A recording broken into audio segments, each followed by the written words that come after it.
Venezuela has been in almost a decade-long crisis due to its existence as a petrostate. This country is resource-rich and really serves as an example for other countries that may be in the same situation. The government income is pretty much entirely reliant on the export of oil and natural gas, so an elite market-dominant minority controls politics and economics. Political institutions are weak and corrupt.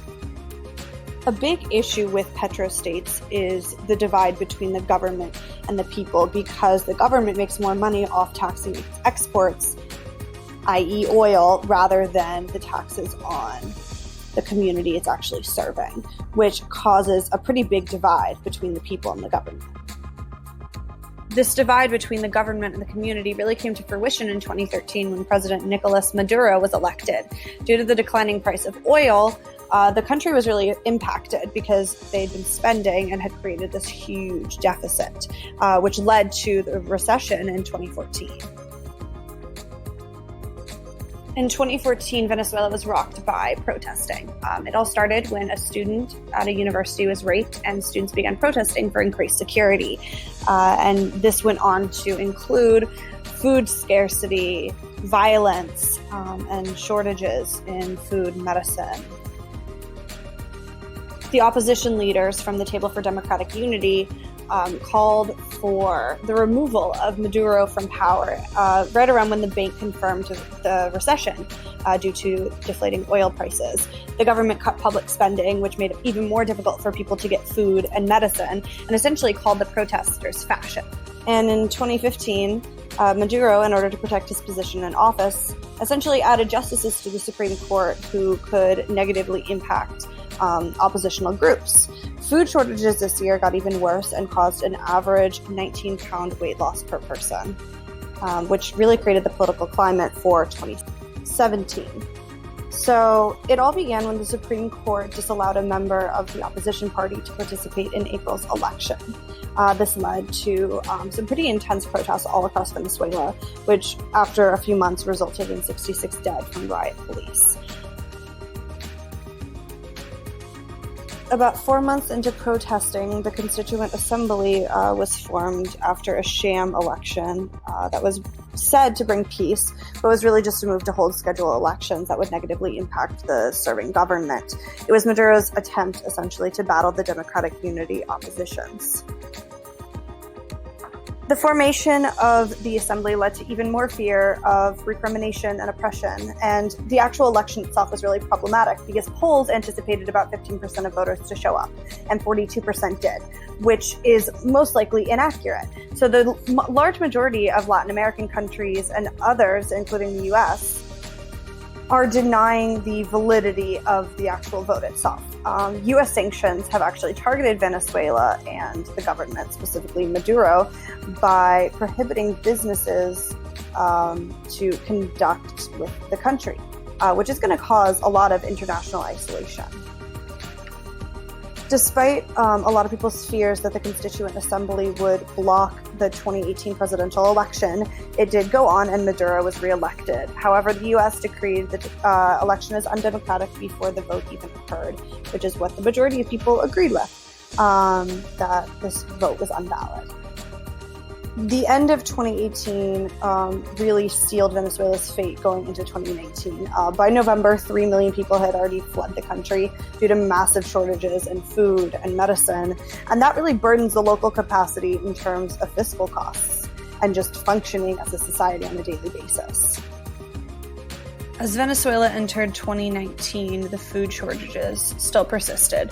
The medicines shortages still persisted. The resource scarcity still persisted. There are several major players in the divide between Maduro's government and the opposition group. So Maduro's government is essentially upheld by 3 major countries: China, Russia, and Cuba.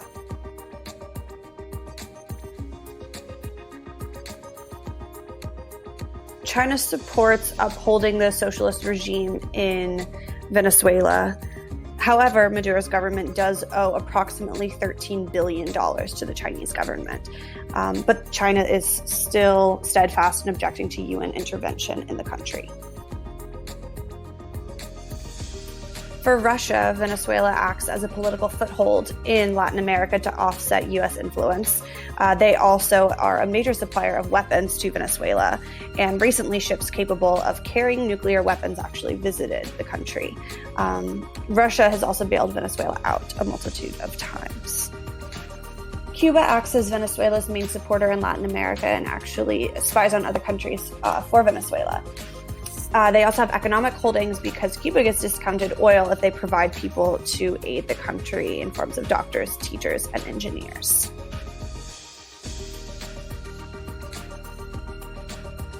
On the opposing side, the National Assembly is led by Juan Guaido, and this side is supported by the USA, Spain, and about 50 other countries. The US has actually imposed sanctions on Maduro's government. While Canada has supported the opposition in the form of economic support by offering $40.4 billion to the Lima Group, which was formed to find a peaceful solution for the conflict in the area.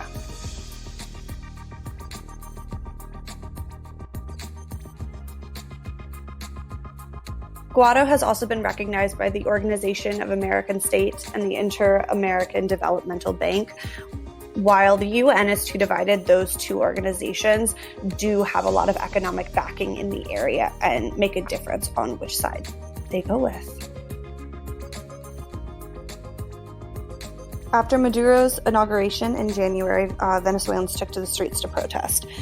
Juan Guaido, who was leading the opposition, claimed temporary presidency, citing a constitutional emergency. The U.S. showed support, and Maduro severed ties with the country. This action resulted in a very divided government in February, with Maduro blocking humanitarian aid that the U.S. and other countries was trying to get into Venezuela through borders with Brazil. So Maduro essentially blocked all of those borders, isolating the country.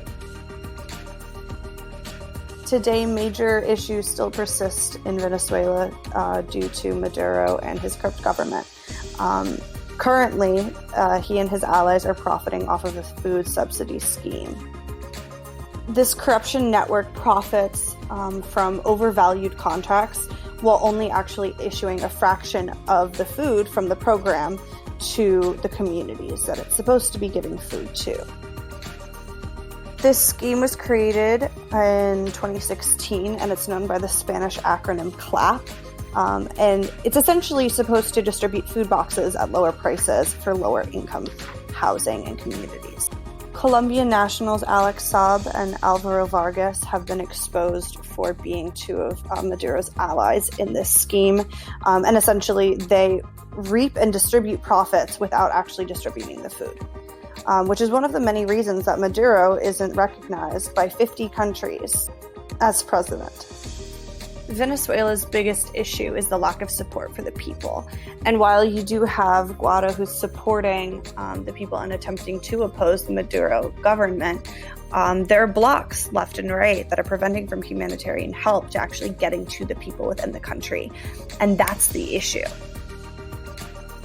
Venezuela isn't doomed, but it's currently functioning under a government and under a society that has been established for almost a decade now that essentially just takes advantage of the people.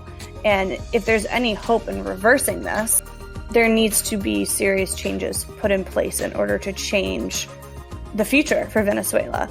Because right now, even if there is help that's attempting to get into the country, it doesn't actually benefit the people. But they are moving in a good direction and a beneficial direction, and that should be what's continued for the future.